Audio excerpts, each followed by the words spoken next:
All right. Thanks to everybody who's joining us today. I'm really excited.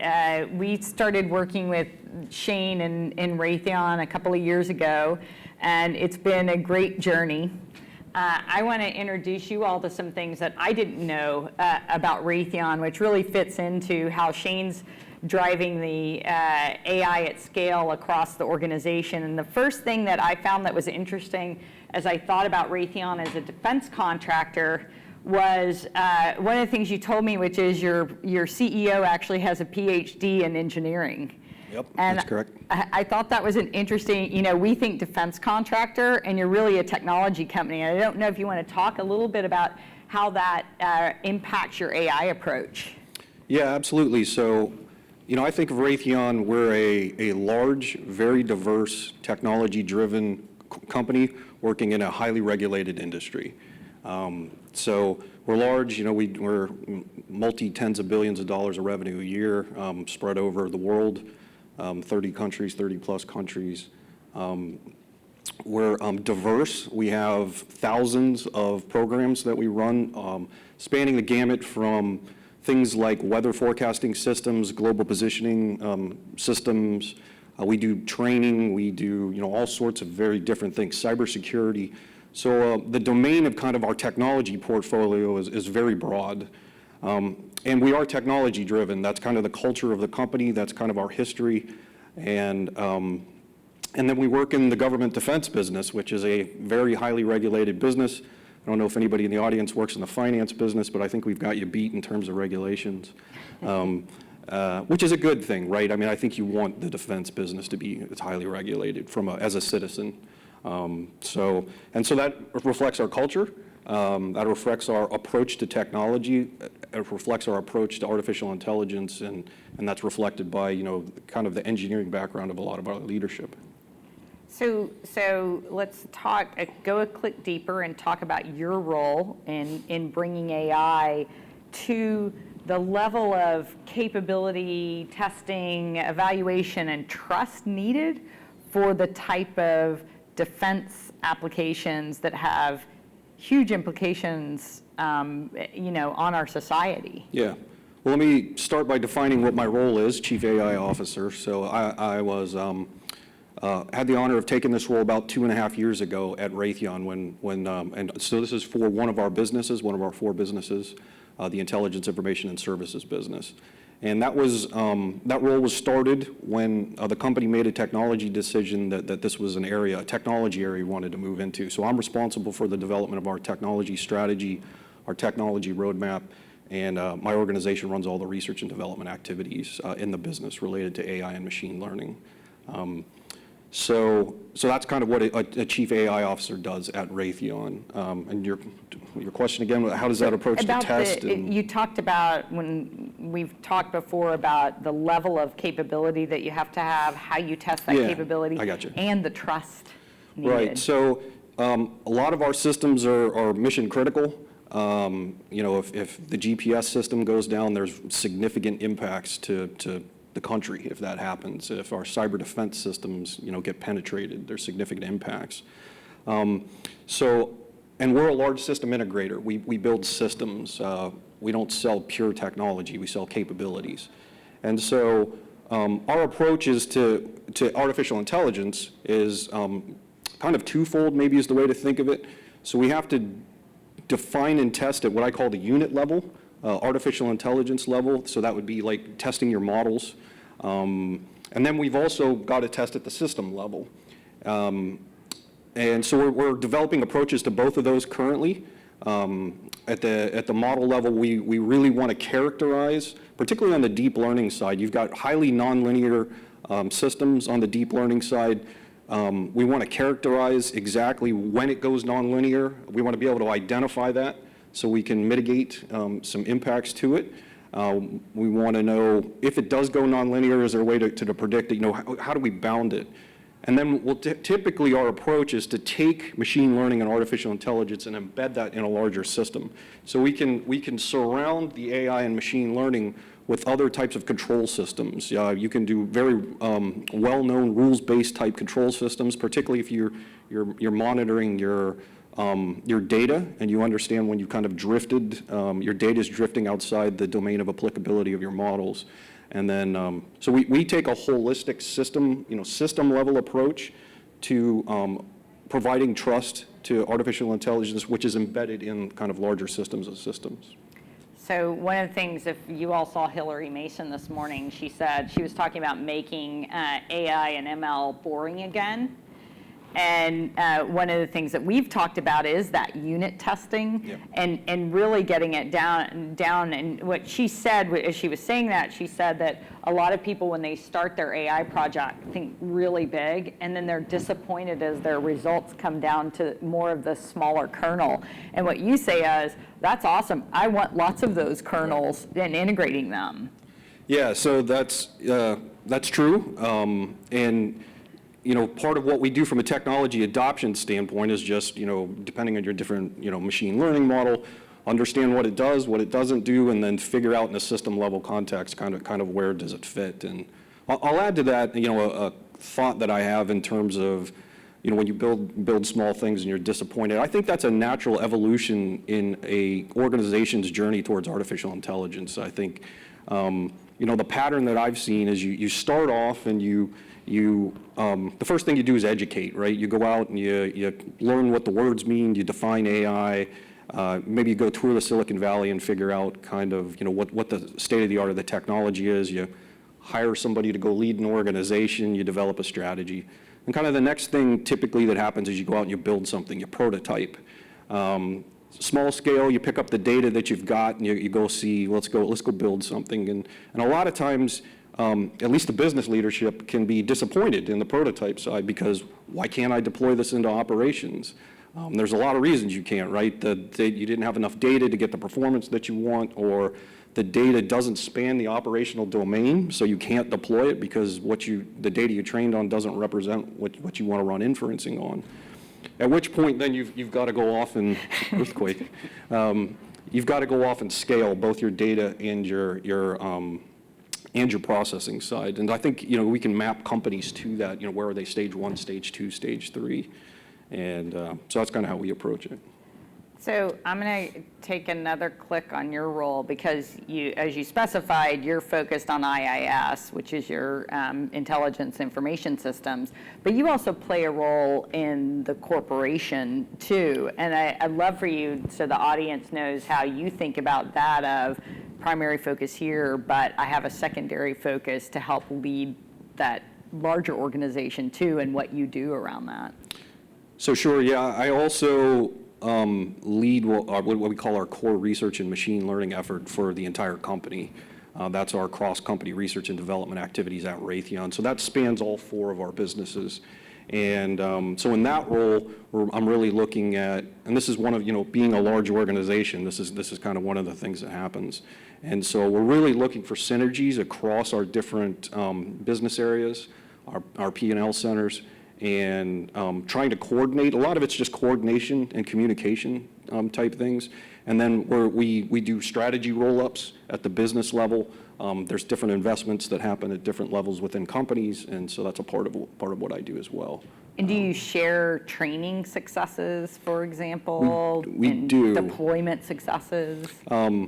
We do, yeah, and that's kind of the mechanism that we use it through. We've also, another practice that we've learned as a large organization is spinning up what we call a center of excellence for artificial intelligence and machine learning.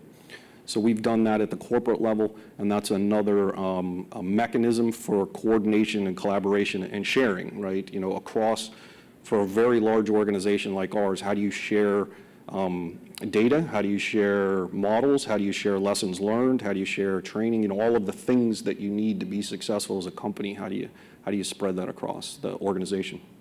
And that's one of the big things that we've seen across the industry, but also specifically our clients, is that sharing of data across groups too is very sensitive.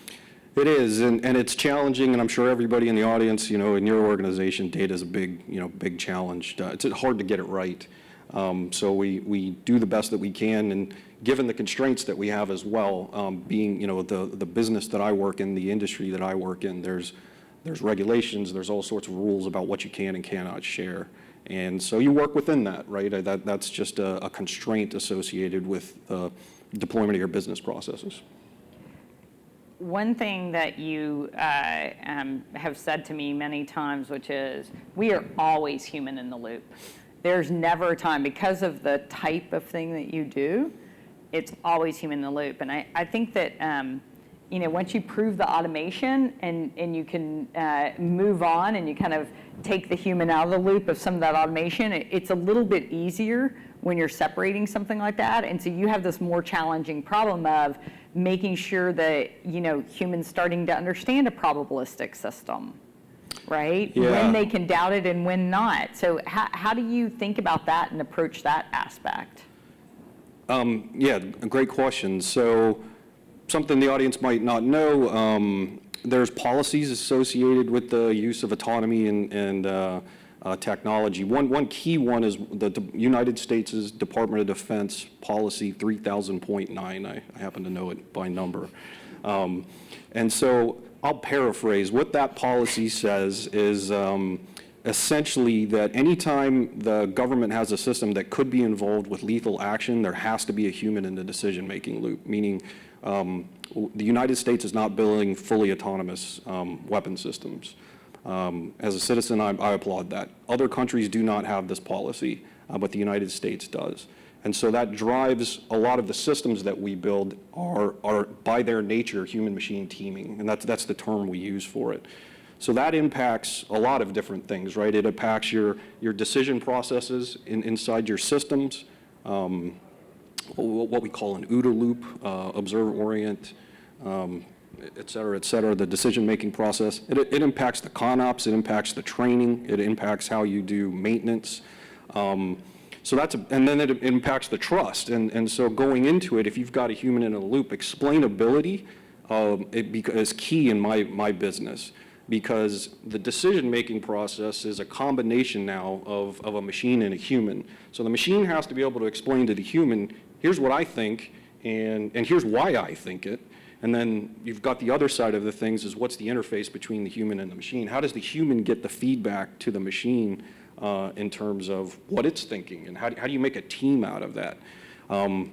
Which is, I think, from a technology perspective, we were talking the other day about examples of human-machine teams playing chess, where you take a advanced, an average chess person and an AI, and that can beat some, provide good performance. So the same thing happens in, our systems and a lot of other systems. So, so that is a key, explainability, trust, what the human-machine teaming system looks like is a key part of what we're researching and what we're investing in right now. So when you think about human in the loop, it's also human in the loop on the bigger questions around ethics. And that's one that I appreciate how much you all take seriously, but I think it'd be great for this audience to hear from the inside, how do you think about ethics? Because honestly, you guys have been thinking about this longer than any of us have. I mean, so many of us are new to the ethics challenges, and you've had it all along. Yeah, I don't know about all along, thank you for Well, that. yeah. But we have at Raytheon, we have a very strong ethics organization that has been around for a while. It's embedded into our culture. It's just part of who we are as a company. Artificial intelligence is a new technology. We're working out, updates to our ethical policies associated with how does AI change that? A lot of things it doesn't change. Some of this is just fundamentally ethics, and new technology doesn't impact that. So we do take it very seriously, and our customers take it very seriously. A lot of the briefings that I do within the government, that is a question that comes up. We have conversations about ethical use of this technology, how it impacts their missions. I'll add one other thing to that. There was an executive order on artificial intelligence that just came out this year, which if you're, in my business, that's really interesting. I can't think of another time that there was an executive order on a technology. So at the highest levels of the government, they're taking AI seriously, and one part of that is policy updates and ethical guidelines and frameworks. And within the defense industry, the ethical guidelines, that's kind of a framework for that has to work its way into policy. So we spend a lot of time also working with our congressmen and our senators and the government leadership, because from a defense perspective, a lot of the policies, it's legislated. And so a lot of senior leaders in the Silicon Valley are participating on some of these ethics boards, driving the policy changes. And if this is an area of passion of yours, I would recommend you talk to your legislators and your senators and your congressmen, because that's how we as a country are going to put an ethical framework around, in my space, in the defense space, ethical framework around the use of artificial intelligence. And there's a lot of progress that's been made, but I will say there's a lot more to go, because it's a new technology and it's changing very quickly, and so it's an ongoing process. Yeah, I really agree. I think that where I get scared about regulations is when people start regulating the how rather than the what.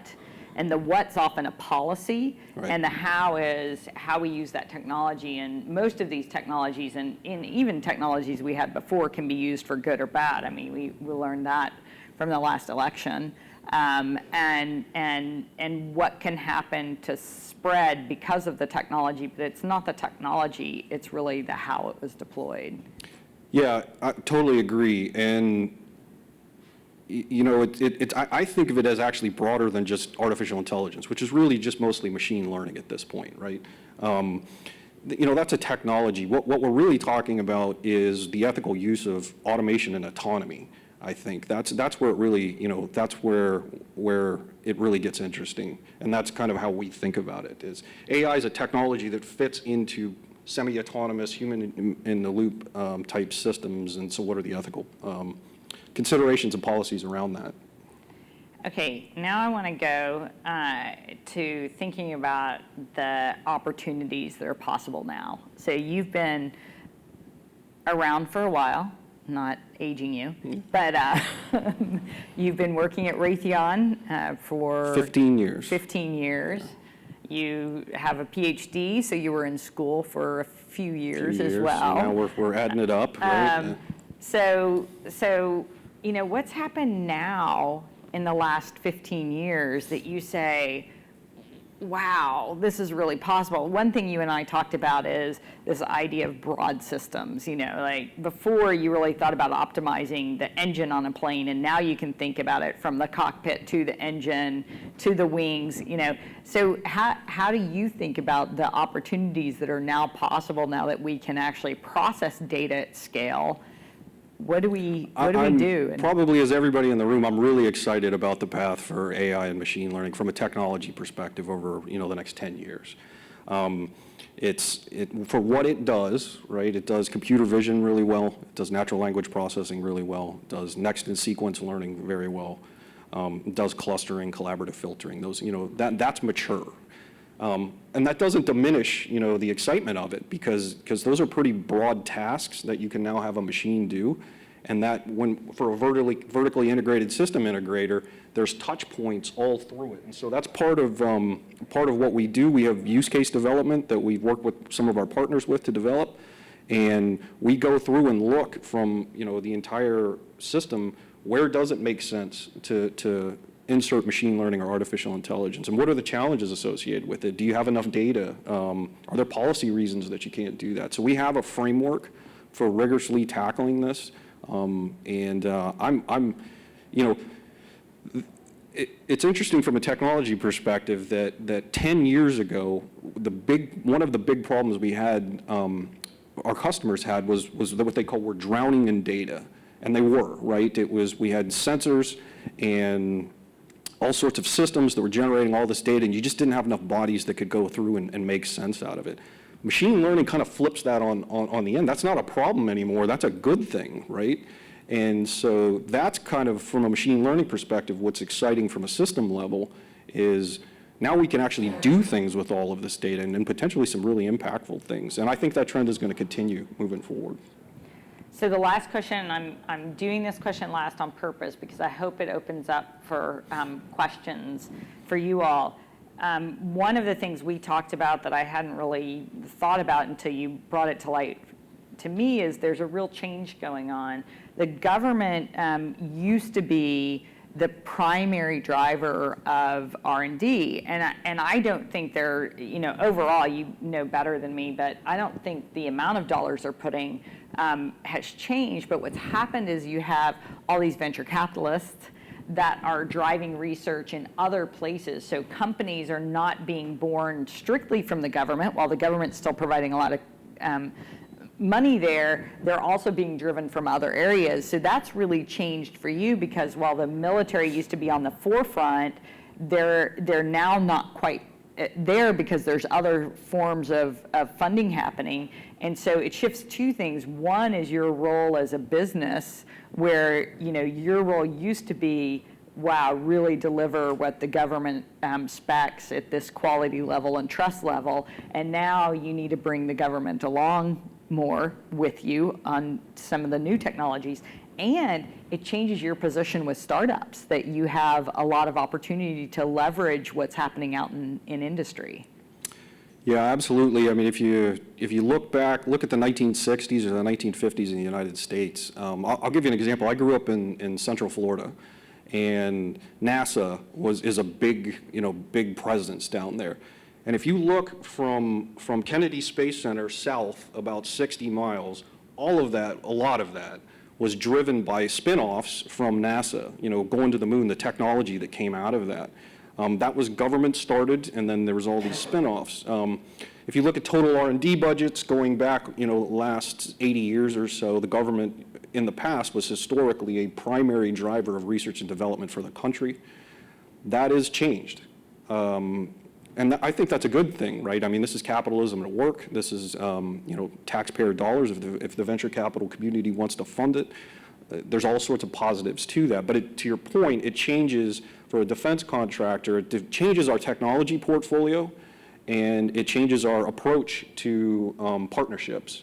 So we and our customers have to figure out a way that we can leverage the technology coming out of the Valley and other innovative places with small startups, and then get that and utilize that to provide the capabilities that our customers need.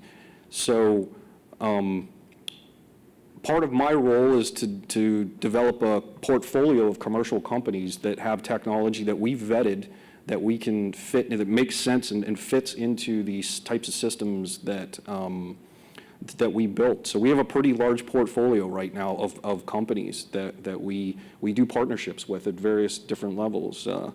And I think it works on both sides. If a company is interested in working for the government, there's some challenges there just from a contract standpoint. How do you do a contract with the Department of Defense? If you've never done that before, it turns out that there's some challenges associated with that. So I hear laughter in the audience, so people are relating. So, but we have a culture around that and a business around that, and so we can be a conduit to it. And so, as I develop our technology strategy for AR and a technology roadmap, it is heavily dependent on commercial partnerships. We figure out what technology we need to get, but we have to partner. So if that's why I'm really interested in this conference. I come to a couple of these a year, and I like to meet companies and see if anybody's interested, what have they got, and see if they're interested in working with us, because that's a key part of our portfolio. And to your point, that's changed. And there are policy and procedure changes that are still catching up with this, that I won't go into, bore you with government contracting type stuff. But so we're not all the way there yet, but it's certainly the trend and certainly someplace we're going. So if you have a technology at your company that you think might be useful to the government defense industry, and this is something you as a business might be interested in doing, feel free to stop by and talk to me. Are there any questions in the audience? I think we have time for one question. Okay.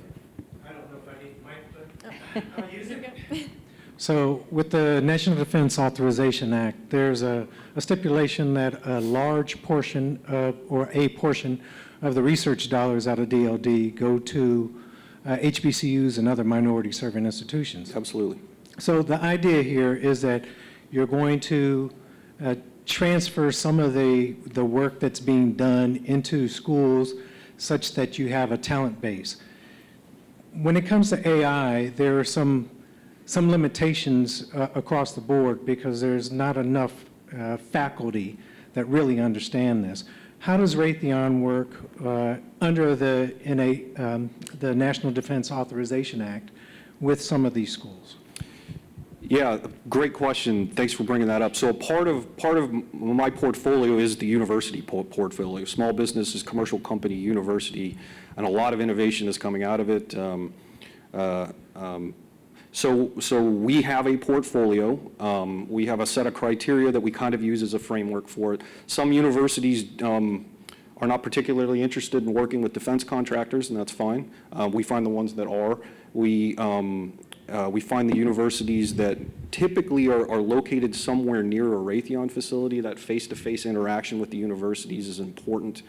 And so that's kind of our approach to it. We have literally dozens of universities that we have strategic partnering agreements with. And so it's a key part of our portfolio, and that's kind of how we approach it. Did that answer your question? Yeah, I was thinking, because there's like Fort Hood, Fort Bragg are major bases that are transitioning people out of the military into, well, private industry primarily. So you've got veterans who are coming in and they're tied to, like Fayetteville State for Fort Bragg. Yeah. Just in terms of tying all those pieces together and supplementing the talent base, because we have a significant talent crisis upon us right now, globally. So just trying to figure out how does Raytheon work with the schools. And maybe we can have a conversation. Yeah, it's a part of our portfolio. You know, the details are complicated, but to your point, it's absolutely part of our technology strategy. It's a part of our talent acquisition strategy, and happy to talk with you more about it afterwards. So since we're out of time, please come up and we're happy to talk. I'm making Shane say that. But I wanted to summarize because I think you said a lot of great things, but there are 4 things that I pulled out in particular. I love that you said, you know, the problem used to be that we're drowning in data, and that's no longer the case. And so that brings out a huge opportunity, and I want people to think about that as how do we shift our mindset from drowning in it to, wow, that's our best asset. One of the other things you said was really understand what the technology does and doesn't do. And that may be able to curb some of the disappointment because people think it's going to do all of this stuff, and really talking about that more up front and scaling those expectations back maybe helps you get through that trough of disappointment, if you will. And then one of the other things that I see that you guys have done that I really like is, I know everybody talks about Center of Excellence, but I do think you guys live it, and you don't just say, hey, this is the Center of Excellence for technology. You mentioned it. It was about sharing data even, and the learnings that go along with that. So I think really redefining what your Center of Excellence can be is a way that you can get to this AI at scale with that level of reliability that's required by the systems like you produce. So thank you so much for joining me. Thank you.